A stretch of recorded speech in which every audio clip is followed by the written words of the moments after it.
யாக்கோபு என்று சொன்னால் தேவனால் தெரிந்து கொள்ளப்பட்டவன், தேவனோடு போராடி மேற்கொண்டவன். அப்ப ஜெபித்து போராடி மேற்கொள்கிற ஜெபம் என்கிற போராட்டத்தில் மேற்கொள்கிற ஒரு தேவ பிள்ளையுடைய வாழ்க்கையில என்ன இல்ல? மந்திரவாதம் இல்ல. ஒருத்தனும் ஜெயம் வைக்க முடியாது. அல்லேலூயா சொல்லுங்க. நம்ம ரட்சிக்கப்பட்டாச்சு. நம்ம நினைச்சதாச்சு ஆண்டவராக இயேசு கிறிஸ்து ரத்தத்தில் கழுவப்பட்டாச்சு. இயேசு சொந்த ரட்சகராக ஏற்றுக்கொண்டாச்சு. பரிசுத்தமாக்கப்பட்டுட்டோம். இப்ப நாம் ஆண்டவர் உண்மையா இருக்கிறோம். யாக்கோபு என்பதற்கு போராடுகிறவர். ஆண்டவர் சொல்ல, நீ மனிதனோடும் தேவனோடும் போராடி மேற்கொண்டாயே. அப்ப நம்ம ஜெபம் என்கிற ஒரு போராட்டத்துல போராடிட்டே இருக்கிறோம். இந்த போராட்டம் நாம் தேவனோடு கூட உள்ள உறவு, சாத்தான் நமக்கு விரோதமாக செயல்படுகிற எல்லா விதமான திட்டத்தையும் எதிர்வல்லமைகளையும் முறித்து போடுவதற்கு இந்த ஜெபம் என்கிற போராட்டம் நம்முடைய வாழ்க்கையில இருந்துட்டு இருக்கு. அல்லேலூயா. அப்படி தினம் போராடி போராடி ஜெபிக்கிற ஒரு தேவனுடைய வாழ்க்கையில என்ன இல்ல? மந்திரவாதம் இல்ல. ஒரு மனுஷனுடைய வாழ்க்கையில அதிகாலை ஜெபம் இருக்கணும். வீட்டுல தனிமையான ஜெபிக்கணும். சாயந்தரம் ஜெபிக்கணும். சேர்ந்து ஜெபிக்கணும். சில குடும்பமா ஜெபிக்கணும். நம்ம ஒரு ஜெபிக்கிற ஒரு மனிதனுடைய ஜெபம் அவசியம். அல்லேலூயா. காலையில சாயந்தரம் நீங்க ஜெபிக்கணும். வாரத்துல ஒரு நாள் உபவாசி ஜெபிக்கணும். அந்த ஜெபம் எல்லாம் நம்முடைய வீட்டுல இருக்குமானா எப்பவும் நம்ம வீட்டை சுற்றிலும் ஒரு அக்கினி பற்றி எரிஞ்சுட்டே இருக்கும். சொல்லுங்க அல்லேலூயா. ஆமா, மந்திரவாதெல்லாம் வராது. அவன் ஜெய்வனை வச்சுட்டான், இவன் ஜெய்வன், எவன் என்னத்தை வச்சுட்டு போனான், போயிட்டு போறான். அல்லேலூயா சொல்லுங்க. ஆனா வசனம் என்ன சொல்லுது? மந்திரவாதம் இல்லை. மந்திரவாதியே அரண்டு உரண்டு ஓடி போயிடான். மந்திரவாதியே அரண்டு புரண்டு ஓடி போயிடான். இயேசுக்கு முன்னாடி ஒண்ணுமே இல்லை. சொல்லுங்க பார்க்கலாம். தொட்டண்ணா அப்படிங்கிற ஒரு மந்திரவாதி இருந்தார். தொட்டண்ணா ரட்சிக்கப்பட்டு ஆண்டவர் சாட்சியா இருந்தார். அவரு பெரிய சக்கரவர்த்தி பட்டம் வாங்கின ஒரு மனுஷன். இறந்து போயிட்டாரு. அவர்கிட்ட கிறிஸ்தவனாலே அவருக்கு கொஞ்சம் பிடிக்காது. இப்போ ஒருத்தன் கிறிஸ்தவ பெண்ணை ஒரு பிள்ளை நேசிச்சிருக்கிறான். அந்த பெண்ணை அவருக்கு திருமணம் முடிக்கணும். அதுக்காக மந்திரவாதிட்ட போய் ஒரு 500 ரூபாய் கொடுத்துட்டு, இந்த பெண்ணை நீர் எனக்கு எப்படியாவது முடிச்சு வச்சிரும், நீர் மந்திரம் வச்சாஞ்சே நிறுத்த வச்சாலும் சரி அப்படின்னு சொல்லி இது பண்ணியிருக்காரு. அப்போ பணத்தை வாங்கிட்டு அந்த பிள்ளைக்கு பேர் எலிசபெத். அப்போ பேரையும் கேட்டுட்டு ஒரு எலுமிச்சம்பளத்தை எடுத்து நைட்ல அமாவாசை இரட்டுல இருந்து அவர் வீட்டுல இருந்து மந்திரம் வச்சு எவ்வளவோ மந்திரம் சொல்லணுமா சொல்லி அந்த எலுமிச்சம்பளத்துக்கு உயிர் கொடுக்கிறார். அந்த எலுமிச்சம்பளத்தை போனா போகும், வானா வரும். அந்த எலுமிச்சம்பளத்தை வச்ச பேர் என்ன? எலிசபெத். அந்த பிள்ளைக்கு பேர் என்ன? எலிசபெத்.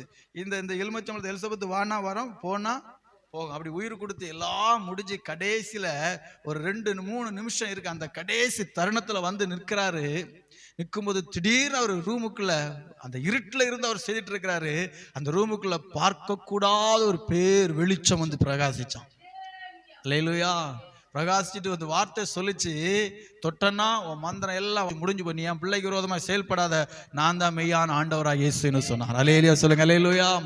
அன்றைக்கு அவர் எல்லாம் தூக்கி போட்டு எல்லாம் அந்த மந்திர புக்கு அதெல்லாம் மூட்டை கட்டி தான் சீசருக்கு தோல்ல தூக்கி வச்சு ஆத்துல கொண்டு போட்டாராம். போட சொல்லிட்டே போனாராம். மந்திரம் எல்லாம் பொய்யே, தந்திரம் எல்லாம் பொய்யே, இயேசுவே மெய்யே அப்படின்னு தெரு வழியா கை தட்டிட்டு போயிட்டு இருக்காரு. அல்லேலூயா. எந்த மந்திரவாதியா இருந்தாலும் நம்ம நல்லா ஜெபம் பண்ணிட்டு இருந்தா பக்கத்துல வர முடியாது. அல்லேலூயா சொல்லுங்க.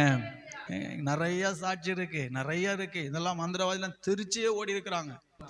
யாக்கோபுக்கு விரோதமான சும்மா ஒரு கால் வலி கை அவன் ஜெய்வன் வச்சிருப்பான், இவன் மண்ணை குனிஞ்சு என்னத்தையா கீழே விழுந்த பொருளை எடுத்துட்டு போயிருப்பான். காலடி மண்ணை அவன் எடுத்துட்டு போய் என்ன செய்ய போறான்? வீடா கட்ட போறான். சத கலதை கட்டினா கட்டி போறான். போயிட்டு போட்டான். விட நம்ம ஜெபிக்கணும். நம்ம என்ன செய்யணும்? ஜெபிக்கணும். அவ்வளவுதான். இங்க சும்மா இல்லைங்க. ஆண்டவர் இயேசு கிறிஸ்து வல்லமைக்கு முன்பாக ஒன்று நிற்காது. வசனம் சொல்லுது, வானோர் பூதலத்தோட எல்லாருடைய முழங்காலம் அவருக்கு முன்பாக என்ன செய்யுமா? முடங்கும். ஆண்டவருடைய நாமத்துக்கு முன்னாடி முடங்கும். சாத்தான் கூட ஆண்டவர்கிட்ட பயப்படுறான். சொல்ல, காலம் நிறைவேறதுக்கு முன்னாடி என்ன வேதனைப்படுத்துறதுக்கா வந்தீரு? காலம் வரலையா? எனக்கு இருக்கு காலம். அந்த காலத்தை வந்த பிறகு நீர் வராமலே நானே போயிருவேன் பாதாளத்துக்குள்ள. அப்ப அந்த காலத்துக்கு முன்னாடி நீர் என்ன வேதனைப்படுத்துறதுக்காக வந்திருக்கிற அப்படின்னு. எனக்கு என்ன பிரச்சனை? பண்ணி கூட்டத்துக்கு அனுப்பிவிடும். சரி போ அப்படின்னு. பண்ணி மானரோசம்ல பண்ணி இந்த பேயோட குடும்பம் நடத்தப்படாது மலையிலிருந்து கீழே விழுந்து செத்து போச்சு. அல்லேலூயா. அதிகாரம் இல்ல. தேவ பிள்ளைக்கு விரோதமா அதிகாரம். நம்ம ஜெபிக்க, நம்மளை பாதுகாக்கிறது ஆண்டவருடைய கடமை.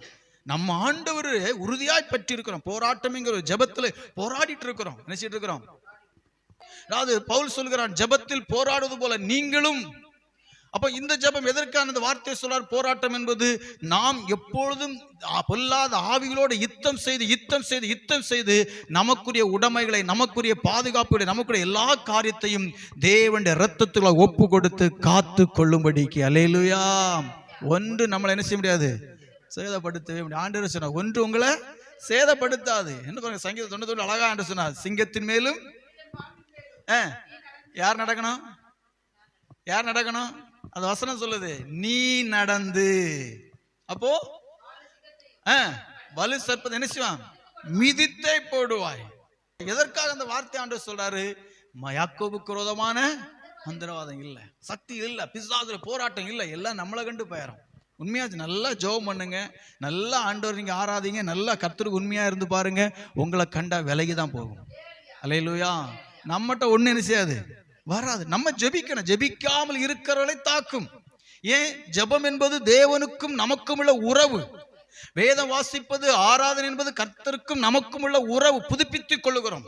இப்போ செல்போன் இருக்கு, இந்த செல்போனுக்கு தினம் சார்ஜர் போடுறாங்க. சிலங்கெல்லாம் செல்போனுக்கு 2 நேரம் 3 நேரம் சார்ஜர் போடுறாங்க. சரி, 3 நேரம் சார்ஜர் போடுறாங்கன்னா, அப்ப அந்த 3 நேரம் சார்ஜர் போடுறதுனால தான் அந்த செல்போனை ஒரு நாள் ஃபுல்லா என்ன செய்யப்படுது, உபயோகிக்க முடியுது.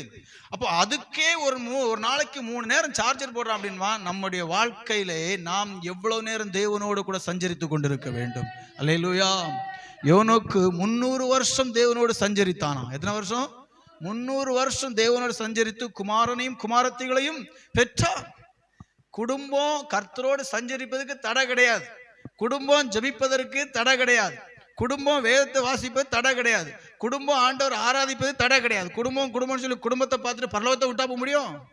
இல்லையா? சொல்லுங்க. இன்னைக்கு இந்த பூமியில குடும்பம் குடும்பம் குடும்பம் நல்லது. அதுக்காக குடும்பத்தை நடுத்தரில் விட்டுட்டு போங்கன்னு சொல்லல, அதையும் பார்க்கணும். அதுக்கு மேலா கர்த்தரை பார்க்கணும். அல்லேலூயா. குடும்பம் கர்த்தர் நமக்கு கொடுத்தது, குடும்பம் நமக்கு கொடுத்த ஒரு ஆசீர்வாதம், அதையும் நம்ம பார்க்கணும். அதற்காக மேன்மையானது எது என்று சொன்னால் கர்த்தர். அல்லேலூயா. முதல்ல கர்த்தரோடு நம்ம சஞ்சரிக்கணும். நம்ம ஆண்டவரோட உறவாட குடும்பத்துல மனைவி, கணவர், பிள்ளைகள் எல்லாத்தையும் கர்த்தர் பாதுகாத்துக் கொள்வார். எல்லாத்தையும் ஒரே பேழைக்களை கொண்டு வந்து சேர்ப்பது நம்முடைய கர்த்தருடைய வேலை. கைதட்டி அல்லேலூயா சொல்லுங்க. அல்லேலூயா. அதுக்கு ஒரு மனிதனுடைய ஜெபம், ஒரு மனிதனுடைய பிரயாசம், ஒரு மனிதனுடைய வாழ்க்கையிலே பரிசுத்தமான கிரியைகள், ஒரு மனுஷன், நம்ம அது யாரா இருந்தாலும் சரிதான், நம்முடைய செயல்கள்ல குடும்பத்தை கர்த்தர் பாதுகாப்பார். உனக்கு விரோதமா உருவாக்கப்படும் எந்த ஆயுதமும் வாய்க்காதே போகும். அவ்வளவுதான். என்ன வேணாலும் செய்து போட்டு ஒன்னும் நம்மளை ஒன்னும் செய்ய போறது கிடையாது. நம்ம தைரியமா இருக்கணும், ஆண்டவருக்கு உண்மையா இருக்கணும், நல்லா ஜெபிக்கணும். அல்லேலூயா சொல்லுங்க. ஜெபம் பண்ணாம வேதம் வாசிக்காம இருக்கவே கூடாது. முடிஞ்ச அளவுக்கு வாசிங்க. எப்ப எடுத்தாலும் ஏசப்பா சோத்திரம் சொல்லுங்க, ஜெபம் பண்ணுங்க, ஜெபம் பண்ணுங்க. ஜெபம் பண்ண ஒரு அக்கினி அப்படியே நம்ம சுற்றி நம்ம பாதுகாத்துட்டே இருக்கு. அல்லேலூயா. நீ போகையிலும் வருகையிலையும் ஆசீர்வதிக்கப்பட்டு இருப்பா. அவன் பாதம் கல்லில் இடராதபடிக்கு. மறைமுகமான கண்ணி வச்சாலும் பரவாயில்ல, நம்ம காக்கிறவர். ஒரு வழியா வருவான் எதிரி. எத்தனை வழியா ஓடி போனான்? 7 வழியா பின்னங்கால் பெடலில் அடிக்க ஓடி போயிடுவான். அவன் நம்ம ஓடி போண்டான். நம்ம அப்படியே நின்று ஏசப்பா பார்த்துக்கொள்ளுங்க, ஏசப்பா பார்த்துக்கொள்ளுங்கன்னு சொல்லிட்டே இருந்தா போதும். அப்புறம் அவ்வளவுதான். அவரு இறங்கி வருவார். இறங்கி நமக்கு முன்ன நிற்பார். தூதனை அப்படியே அனுப்பியிருப்பார். யாரை அனுப்பிப்பாரு? ஆமா, பிலேயாமுக்கு முன்பாக கழுத பிலேயாம்கிட்ட பேசிச்சு. எதனால பேசிச்சு? கழுதையோட கண்ணு தூதனை பார்த்துட்டு உருவின பட்டயத்தோடு அப்படியே பிலேயாமுக்கு முன்ன அப்படியே வந்து நிற்காரு. கச்சாப்பா நிற்கிறாரு. அவன் கண்ணுக்கு தெரியல. அல்லேலூயா. பிலேயாம் கண்ணு திறக்கப்பட்ட புறப்பாடு தான் தெரிஞ்சு, ஐயோ இதுவா சம்பவம், பொத்துனி கீழே விழுந்துட்டான், ஆண்டவரே என்ன மன்னிச்சிடும் அப்படின்னா. நம்ம கண்ணுக்கு தெரியாது, ஆனா நமக்கு முன்னாடி அவர் நிற்பார் உருவின பட்டயத்தோடு. எங்க போற? எனக்கு பாரு, எங்க போற? போகக்கூடாது, அங்க எல்லாம் என்னுடைய பிள்ளை, நான் பாதுகாத்து வச்சிருக்கிறேன். சொல்ல மாட்டீங்களா? அல்லேலூயா. அல்லேலூயா. யாக்கோபுக்கு விரோதமான ஒன்னும் தொடாது. செய்வனை என்பதற்கு நல்ல ஒரு காரியம் புரிஞ்சுங்க. அதாவது இது இந்த ஏவுதல் ஆவி. இது என்னது? சத்தமா சொல்லுங்க. நீங்க செய்வன அப்படின்னா என்னது? ஏவுதல்.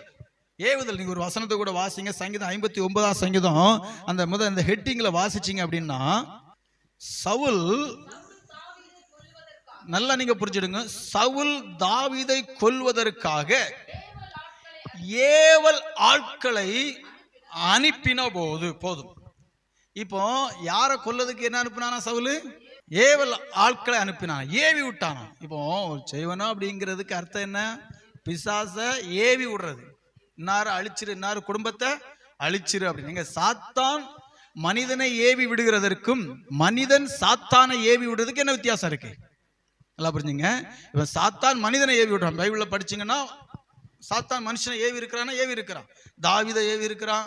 அப்புறம் பாத்தீங்கன்னா யூதாசை ஏவி இருக்கிறான். இதெல்லாம் சாத்தானுடைய வேலை. மனிதனை சாத்தான் ஏவுறதற்கும் மனிதன் பிசாசை சாத்தானை ஏவி விடுறதுக்கு என்ன வித்தியாசம் அப்படின்னா, சாத்தானுடைய தொழில், அவனுடைய வேலையே அதுதான். எவனை அழிக்கலாம் கொல்லலாம்னு தான் அவன் வகை தேடி சுற்றி திரிகிறான்.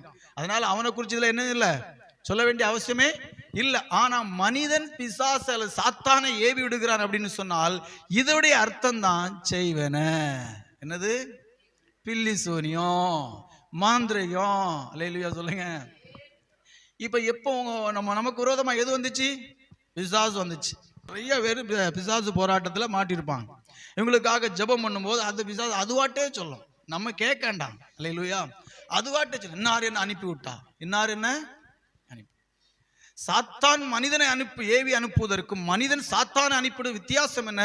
மனிதன் சாத்தானை அனுப்பி விட்டானால் அது செய்வினை, அது ஏவுதல் ஆவியுடைய. அவன் ஏவி விடுகிறான், போ இந்த குடும்பத்தை அழிச்சிரு, இந்த குடும்பத்தை இல்லாம ஆக்கிரு, இவங்க எங்க விரோதமா செயல்பட்டாங்க, எங்களுடைய சொத்து எனக்கு வேணும், இவங்களுடைய வீடுகள் எல்லாம் எனக்கு வேணும் என்று சொல்லி ஏவி விடுகிறாங்க. ஏவி விடுகிறான். மனுஷன் ஏவி விட்டான் தான் செய்வன. இதெல்லாம் பிசாசு அவனுக்கு அடிமையாக்கப்பட்டிருக்கு. அல்லேலூயா. அல்லாம சாத்தான் ஒரு மனிதனை தான் ஏவி, அவனே சொல்லுவான், பாரு உங்க ஆளு தான் ஏவி விட்டா அப்படிப்பான். அல்லேலூயா சொல்லுங்க.